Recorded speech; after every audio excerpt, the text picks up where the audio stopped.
한동훈 국민의힘 대표 의료 대란 사태 해결을 위해서 정말 동분서주 아주 움직이고 있죠. 추석 연휴 내내 의료계하고 접촉을 했고요. 어제는 대한의사협회 임현택 회장을 또 직접 만났다고 합니다.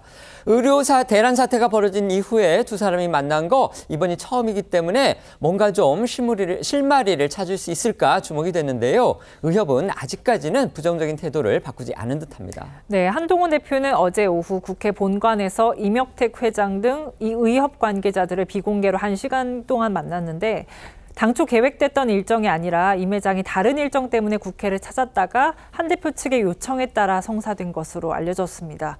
대표적인 의사단체인 의협은 그동안 2025년도 의대 증원 문제부터 재논의해야 한다는 입장, 그리고 의료개혁 추진에 대한 정부의 사과나 유감 표명 없이는 여야의정 협의체에 참여할 수 없다는 강경한 입장을 고수해 왔었는데 정치권에서는 한 대표가 임 회장에게 의료계 여야의정 협의체 참여를 설득했을 거란 관측이 나왔지만 국민의힘 측에서는 협의체와 관련한 논의는 없었다고 밝혔습니다.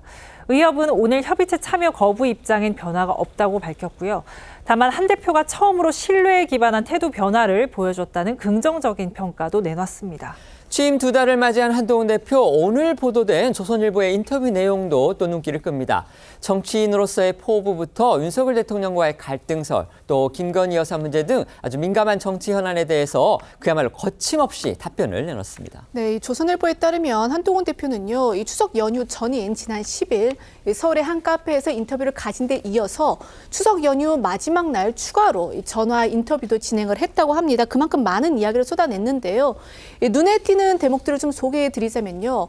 한 대표는 이번 추석 연휴 동안 민심을 더 따르고 더 반응하지 않으면 최적 지지율을 기록한 대통령과 여당에 더 이상 기회가 없을 것이라는 추석 민심을 확인했다면서 스스로에게 냉정하고 현실적인 진단부터 내놨습니다. 실제로 한 대표는요, 이 추석 연휴 후에 처음 열린 어제 최고위 회의에서도 결이 비슷한 발언을 했는데요. 들어보시겠습니다.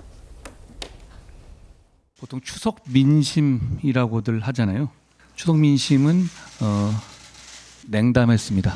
정치권 전체에 대해서 과연 정치가 제대로 할 일을 하고 있는가, 국민을 위한 정치를 하고 있는가에 대해서 많은 국민들께서 냉담한 반응을 보이셨습니다. 우리 국민의힘이 더욱 심기일전해야겠다는 생각을 합니다. 더 열심히 하겠습니다. 결국은 민생입니다. 당정 관계, 정확히 좁혀서 말하면 윤석열 대통령과의 관계겠죠.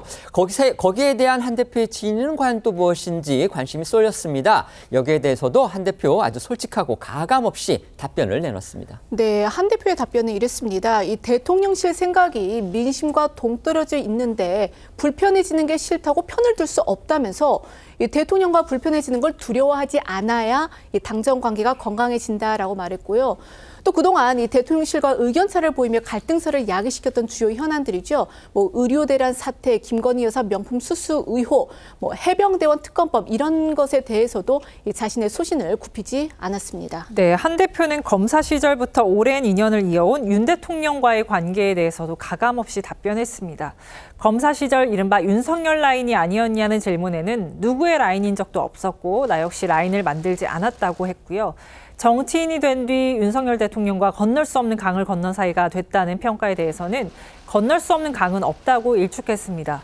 윤 대통령이나 자신 둘 다 국민을 위해 봉사한다는 과업에 집중해야 한다. 개인 간 문제는 중요하지 않다는 말도 했습니다. 그러면서 한 대표는 윤 대통령과 예전에 같이 일할 때도 언쟁을 많이 했었다고 덧붙였습니다. 검사 시절 선후배로 같이 일을 하면서도 한 대표 자신의 소신에 따라서 윤 대통령과 의견 차이로 충돌도 했다. 이런 의미로 읽힙니다. 네, 한 대표는 그동안도 이제 윤 대통령과 자신의 관계에 대해서 결이 비슷한 입장을 줄곧 내놨었습니다. 들어보시죠. 서로 생각이 다르거나 판단이 다른 경우가 있을 수 있습니다. 대화, 토론, 그리고 시간이라는 마법이 있어요. 조금 시간이 가게 되면 민심이 진짜 이런 구나를 서로 공감하게 되거든요. 당정 관계가 가장 효율적이고 생산적인 경우가 치열한 토론을 해서 정답을 찾을 때입니다. 한 대표는 지난해 말 국민의힘 비대위원장으로 정치에 발을 들여놓은 어떻게 보면 정치 신인이라고 할 수가 있습니다. 하지만 이렇게 짧은 기간 그야말로 굵직한 일들을 또 거쳐왔기 때문인지 이 정치인으로서의 어떤 포부 상당히 단단해 보였다. 이런 평가를 받았습니다. 네, 한동훈 대표는 일각에서 나오는 세간의 평가죠. 술 안 마시는 윤석열이다, 싸가지 있는 이준석이다라는 평가가 나오고 있다 이렇게 이제 물으니까 이 질문에 대해서 1년 뒤에도 그 말이 남아 있는지 보자면서 이 자신감을 드러내기도 했습니다. 대선 출마 질문에 대해서는 직답을 피했지만 통상적으로 진보 진영 의제로 꼽히는 노동, 여성 문제 등도 끌어안겠다는 포부를 밝혔는데요.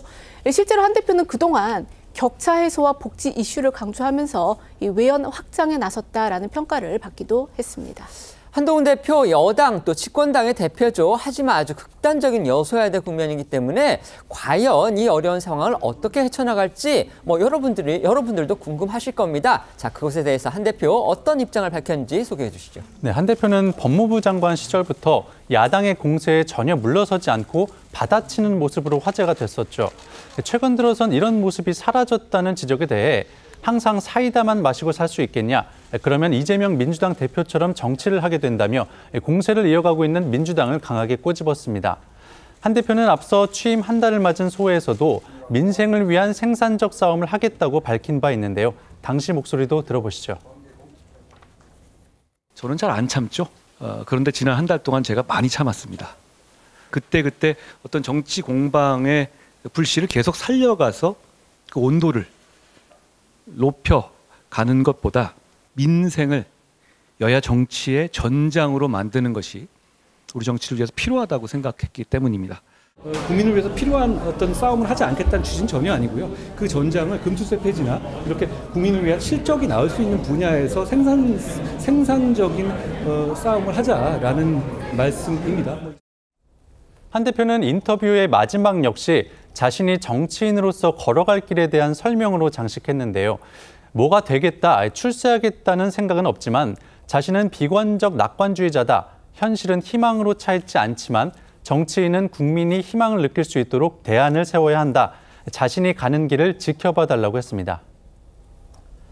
오늘 아침 조선일보가 취임 2달을 맞은 한동훈 국민의힘 대표와의 인터뷰를 보도를 했습니다. 김윤덕 기자가 인터뷰를 했던데 그 내용이 또 상당히 눈길을 끄는 부분이 꽤 있었습니다. 두 패널께서는 어떻게 보셨는지 한번 여쭤보겠습니다. 먼저 말씀해 주시죠. 일단 상당히 자신감에 차 있고 또 법무부 장관 시절의 합법하고 또 비대위원장 시절의 합법과 당대표가 돼서의 합법이 또 다른 것 같아요. 그렇다고 여의도 문법에 빠져들지 않는 그런 모습도 보였는데 저는 여러 가지 이야기들이 있었지만은 1년 후에 본인이 모든 것을 그때 가서 평가를 하자는 이런 이야기나 아니면은 또 저는 그 부분에 좀 그 눈길이 쏠렸는데 이런 말을 했습니다. 항상 사이다만 먹고 살 수는 없다는 이야기를 했어요. 그러면서 사이다만 먹고 살면은 이재명 대표처럼 된다 이 이야기를 했거든요. 근데 이 질문이 어디서 나왔냐, 이 답변은 어디서 나왔냐면 질문이 야당 공격에 혹해이 받아치던 한동훈이 그립다는 사람들이 있다. 네네. 이 질문에 사이다만 먹고 살 수는 없다고 했습니다. 보통 정치권에서 사이다 그리고 고구마 이야기를 많이 하죠. 네네. 사이다는 어떻게 보면 이제 선동하는 정치, 구호 정치, 그 고구마는 어떤 정책에 집중하는 이제 정치를 이야기하는 거예요. 그런데 이렇게 질문을 한 이유는 최근에 강성 지지층을 중심으로 한동훈 대표에 대한 좀 실망감을 표출하는 그런 목소리가 사실상 있습니다. 좀 더 정확하게 얘기하면 너무 대통령 편을 안 들어준다 그거죠. 이거 아닌가요? 그겁니다. 네네. 그래서 그걸 이 야당을 상대로 이야기를 하면은 총선 때는 2조 심판론을 했는데 네. 이재명 조국 심판론을 했는데 왜 당 대표가 되고 나서는 대야 공격을 많이 안 하느냐 이런 그렇습니다. 이야기가 있어요. 대여 그러니까 용산을 공격하느냐 이런 이야기가 있는데 일단은 본인은 사이다 정치는 하지 않겠다 이 이야기를 했기 때문에 앞으로 그 기조는 계속 유지가 될 것 같고 그러면은 강성 지지층과의 충돌도 아쉽게 좀 있을 것 같아요. 네. 그러니까 한동훈 대표는 조금 이제 대표가 된 뒤로 조금 기대감에 멈췄다는 평가를 받았는데 인터뷰를 통해서 본인을 지켜봐 달라라고 얘기한 것 같아요. 나는 다르다. 그러니까 그 전에 있었던 김기현 대표 체제나 국민의힘 체질과는 다른 한동훈이 되겠다라는 것인데 제일 주목됐던 거는 대통령과의 관계가 불편하다고 해서 민심을 거스르지는 않겠다라는 것이고 김건희 여사의 명품백에 대해서도 국민에게 사과해야 된다는 입장을 편치 않았어요. 그리고 한동훈 대표의 자신감을 엿볼 수 있었던 거는 본인은 지금 현재 정치권의 언어들이 다 틀렸다. 그러니까 원칙에 충실하겠다는 얘기를 하는 걸 보면서 좀 한편으로는 정치 신인다운 첫 출발이다. 신인들이 처음에 그렇거든요. 팩이라는 거죠. 그렇죠. 처음에는 이게 네. 첫 느낌은 그런 것인데 모든 정치인이 처음처럼 하면 실패하지 않습니다. 알겠습니다. 그래서 이 인터뷰 내용처럼 한동훈 대표가 정치인으로서 잊지 않고 쭉 가야 되는 어떤 숙제 같은 인터뷰다. 그렇게 평가하고 싶습니다. 알겠습니다.